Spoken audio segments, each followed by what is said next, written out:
ನೀವೆಲ್ಲರೂ ನನ್ನ ತಂದೆ ತಾಯಿಗಳೆಂದೇ ಭಾವಿಸಿಕೊಂಡು ಬಹಳ ಚಂದ ಹೋಗ್ತೇರ.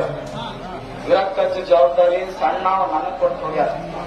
ಏನಾರ ಒಂದು ಸಣ್ಣ ಕಿತಾಪತಿ ಆದ್ರೂ ಮಳಿ ಬರ್ಬೇಕನ್ನಕತ್ತಿದ್ರಲ್ಲ ಬಂತ ನೋಡಿ. ಕಾಶಿಮುತ್ಯ ವಿರಕ್ಕಜ್ಜ ಸದಾ ಭಕ್ತರಿಗೆ ದುಡ್ದಾರ. ಅವ್ರ ಪರಂಪರೆನೆ ಮುಂದುವರ್ಸ್ಕೊಂಡು ಹೋಗೋ ಜವಾಬ್ದಾರಿ ನಂದು. ನಾ ಹಿಂಗೆ ಇರ, ನಾ ಯಾವ ಅಧಿಕಾರ, ಯಾವ ದೊಡ್ಡ ಕುರ್ಚಿ ಮತ್ತ ಅದು ಇದು ದೊಡ್ಡ ಏನೂ ಇಲ್ಲ. ಈಗ ಹೆಂಗದೀನಿ ಕೊನೆ ಉಸಿವರೆಗೂ ನಿಮ್ ಜೊತೆ ಹಿಂಗೆ ಇರ್ತೀನಿ. ಇಲ್ಲಿ ತೇರಿನ ವ್ಯವಸ್ಥೆ ಮಾಡಿದ ಬಡಿಗೌಡರ ಸಮಾಜಕ್ಕೆ ಅಭಿನಂದನೆಗಳು, ಧನ್ಯವಾದಗಳು.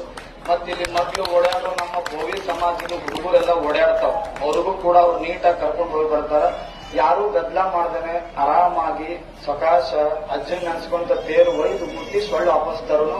ನಮ್ಮೆಲ್ಲಾ ಆರಕ್ಷಕ ಬಳಗ ನಮ್ ಸಲುವಾಗಿ ಬಹಳ ದುಡಿಯಾಕತ್ತಾರ. ಅವ್ರು ಯಾರ ಮ್ಯಾಗೂ ಕೈ ಮಾಡಂಗಿಲ್ಲ, ಹೆದರಕ್ ಹೋಗ್ಬೇಡಿ. ಅವ್ರು ನಮ್ಮ ಸಲುವಾಗಿ ಅದಾರ, ಅವ್ರು ನಿಮ್ ಮಾಗಿನೇ ಅದಾರ. ಅವ್ರ ಇದ್ರನೇ ಚಂದ ಜಾತ್ರೆಗೆ ಹೋಗಿ ಬರ್ತದ. ಅವ್ರ ಮಾತು ಒಂದಿಷ್ಟು ಕೇಳಿ. ನಿಜವಾದ ಶ್ರೀಮಂತ ಯಾರು ಅಂದ್ರೆ ಕೊನೆ ಮಾತು ಹೇಳ್ತೀನಿ.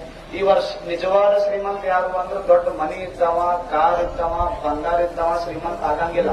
8 ತಾಸು ನಿದ್ದಿ 3 ಹೊತ್ತು ಕಾಶಿಮುತ್ಯನ್ ಪ್ರಸಾದ ಅಜ್ಜನ ತೇರಿ ಯಾವ ಎಳಿತಾನ ಅವನೇ ನಿಜವಾದ ಆ ಶ್ರೀಮಂತಿಕೆ ಮುಂದೆ ದೊಡ್ಡ ಶ್ರೀಮಂತಿಕೆ ಯಾವುದು ಬೇಡ. ತಮ್ಗೆಲ್ಲಾ ಕಾಸ್ಕತನ ಕೃಪೆ ಇರ್ಲಿ. ಎಲ್ರಿಗೂ ನಮಸ್ಕಾರ.